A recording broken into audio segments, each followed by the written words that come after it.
안녕하세요, 타임체이스입니다. 조선 최고의 성군 세종대왕 곁에 법적으로는 재산에 불과했던 여인이 있었다면 믿으시겠습니까? 오늘은 단순한 신데렐라 스토리를 넘어 조선이라는 엄격한 신분제, 사회의 한계를 온몸으로 돌파해낸 한 여성 신빈 김씨의 삶을 추적해보려 합니다. 그녀의 이야기는 우리에게 성공과 사랑의 본질에 대해 아주 깊이 있는 질문을 던져줄 겁니다. 타임체이스 지금 시작합니다. 역사를 공부하다 보면 우리는 종종 거대한 사건이나 위대한 인물에 집중하게 됩니다. 하지만 역사의 진짜 매력은 그 거대한 흐름 속에서 묵묵히 자신의 삶을 살아낸 평범한 혹은 평범하지 않은 개인들의 이야기에서 발견되곤 하죠. 오늘 우리가 만날 신빈 김씨가 바로 그런 인물입니다. 우리가 그녀의 삶을 이해하기 위해선 먼저 그녀가 태어난 시대의 공기, 즉 조선의 신분제를 알아야 합니다. 조선은 양인과 천인으로 신분이 나뉘는 양천제 사회였습니다.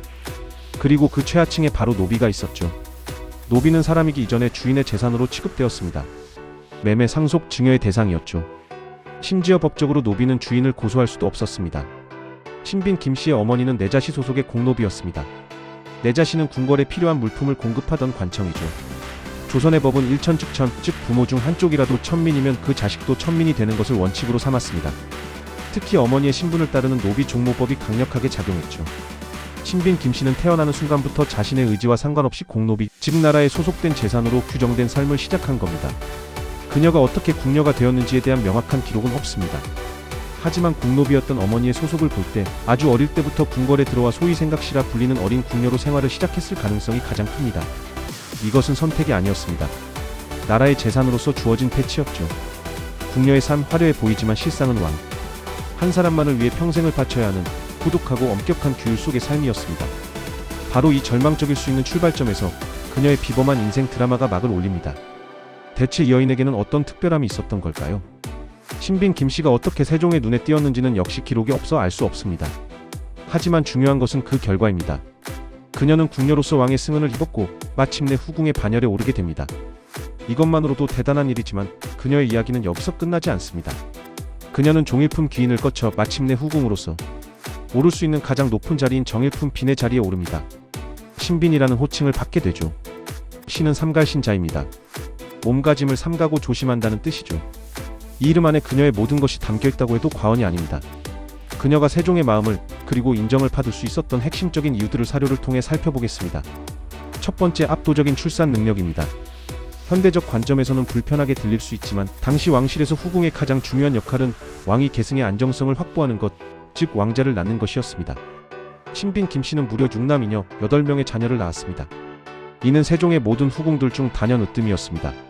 세종실록을 보면 그녀가 첫 아들인 계양군 이증을 낳은 것이 세종 11년입니다. 이후 거의 2년에 1명꼴로 꾸준히 자녀를 낳았죠. 왕자를 낳는 것은 후궁에게 최고의 실적이자 자신의 입지를 다지는 가장 확실한 투자였습니다. 그녀는 이 기본적인 역할에서 타의 추종을 불허하는 능력을 보여주었고 이것이 그녀의 지위를 수직 상승시킨 가장 강력한 동력이었음은 부정할 수 없는 사실입니다. 두 번째, 이름에 걸맞은 처신입니다. 신빈 김씨는 많은 자녀를 낳아 왕의 총애를 한 몸에 받았음에도 불구하고 절대 자신의 지위를 남용하거나 정치에 관여하려 하지 않았습니다. 세종실록 어디에도 그녀가 자신의 가문을 위해 청탁을 했다거나 다른 후궁들을 질투하여 모함했다는 기록을 찾아볼 수 없습니다. 오히려 실록은 그녀를 사람됨이 공손하고 삼가며 온화하고 착하여 투기하는 마음이 없었다고 평가합니다. 수많은 여인들이 암투를 벌이는 궁궐에서 이러한 성품은 그 자체로 강력한 경쟁력이었습니다. 세종은 경무에 시달리면서도 학문 연구와 정책 개발에 몰두했던 군주입니다. 그런 그에게 정치적 부담을 주지 않으면서 편안한 안식처가 되어주는 신빈 김씨의 존재는 가뭄의 단비와도 같았을 겁니다. 이는 오늘날 조직 생활에서도 마찬가지 아닐까요? 뛰어난 능력만큼이나 중요한 것이 바로 동료에게 신뢰와 안정감을 주는 관계 관리 능력이죠. 세 번째, 세종의 인간적인 애정입니다. 그녀의 지위 상승이 단지 출산과 처신이라는 조건만으로 이루어진 것은 아니었습니다. 세종실록 1464년 7월 25일 기사를 보면 세종이 그녀가 죽은 뒤에도 얼마나 애틋하게 그녀를 기억했는지 알 수 있습니다. 세조가 된 수양대군이 아버지 세종의 명복을 빌기 위해 불경을 언해하며 신빈 김씨의 이름으로 간행하려 하자 신하들이 반대합니다. 그러자 세조는 이렇게 말합니다. 신빈은 우리 선왕께서 매번 칭찬하며 참으로 어질다고 하셨고 내가 평소에도 어머니처럼 섬겼다. 심지어 세종은 그녀가 병에 들자 직접 약을 챙기고 그녀가 죽자 매우 슬퍼하며 3일간 조회를 폐하기까지 했습니다. 왕이 한 후궁의 죽음 때문에 조회를 멈추는 것은 극히 이례적인 일입니다.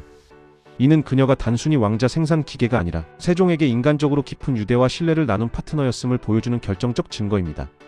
신빈 김씨의 이야기는 표면적으로 보면 노비에서 왕비 다음가는 지위에 오른 그야말로 인생 역전의 신화처럼 보입니다.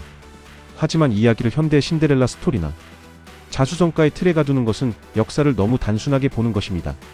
그녀의 성공이 우리에게 던지는 진짜 메시지는 무엇일까요? 먼저 그녀의 성공은 예외였기에 더욱 빛난다는 점입니다.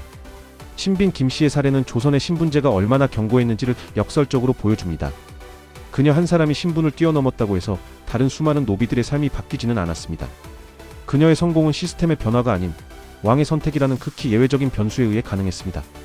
이것은 오늘날 우리가 이야기하는 공정한 기회와는 거리가 멀죠. 그녀는 시스템을 바꾼 혁명가가 아니라 그 시스템 안에서 자신에게 주어진 역할과 기회를 최고 수준으로 활용하여 살아남고 성공한 궁극의 적응가였던 셈입니다. 다음으로 그녀의 삶을 통해 우리는 성공의 정의에 대해 다시 생각해보게 됩니다. 신빈 김씨는 권력을 휘두르지 않았습니다. 역사의 이름을 남기기 위해 무언가를 도모하지도 않았죠. 그녀는 그저 자신의 자리에서 아내로서, 어머니로서의 역할을 충실히 수행하며 왕에게 신뢰와 위안을 주었습니다. 어쩌면 그녀의 가장 큰 성공은 후궁 최고 지위에 오른 것이 아니라 격동의 궁궐 안에서 자신과 자녀들을 모두 지켜내고 죽어서까지 왕의 진심 어린 애도를 받은 그 안정적인 삶 자체가 아니었을까요? 여러분이라면 권력의 중심에서 어떤 삶을 선택하셨을 것 같나요? 조용한 영향력 혹은 과감한 권력 투쟁. 댓글로 여러분의 생각을 나눠주세요. 결국 신빈 김씨의 이야기는 한 개인의 비범함과 시대적 한계가 어떻게 교차하는지를 보여주는 탁월한 사례입니다. 그녀는 스스로 운명을 선택할 수 없는 시대에 태어났지만 주어진 환경 안에서 자신의 성품과 지혜를 바탕으로 최고의 결과를 만들어냈습니다. 이는 오늘날 우리에게도 시사하는 바가 큽니다. 우리가 통제할 수 없는 환경 속에서도 우리가 가진 내면의 가치와 태도가 어떻게 우리의 삶을 전혀 다른 방향으로 이끌 수 있는지를 보여주기 때문입니다. 정리해보겠습니다. 공노비로 태어나 궁녀가 된 한 여인.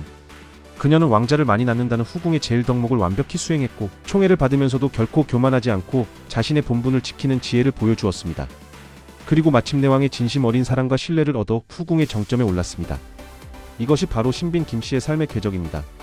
그녀의 이야기는 단순한 로맨스가 아닙니다. 그것은 조선이라는 엄격한 사회 시스템 속에서 한 인간이 자신의 존엄성을 어떻게 증명해냈는가에 대한 기록입니다. 그녀는 칼이나 권력이 아닌 성실과 신뢰라는 무기로 자신의 가치를 입증했습니다. 세종이 그녀에게 내린 신빈이라는 이름은 그녀의 성공이 결코 우연이나 행운이 아니었음을, 평생에 걸친 그녀의 신중한 삶의 태도가 만들어낸 필연적인 결과였음을 증명하고 있습니다. 역사는 승자의 기록이라고 하지만 때로는 신빈 김씨처럼 조용히 자신의 길을 걸어간 이들의 삶을 통해 우리에게 더 큰 울림을 주기도 합니다. 여러분은 신빈 김씨의 삶에서 무엇을 보셨나요? 그녀의 성공은 과연 행복이었을까요? 댓글을 통해 여러분의 깊이 있는 통찰을 기다리겠습니다. 역사는 단순히 외우는 것이 아니라 오늘을 비추는 거울입니다. 구독, 좋아요, 알림 설정 필수.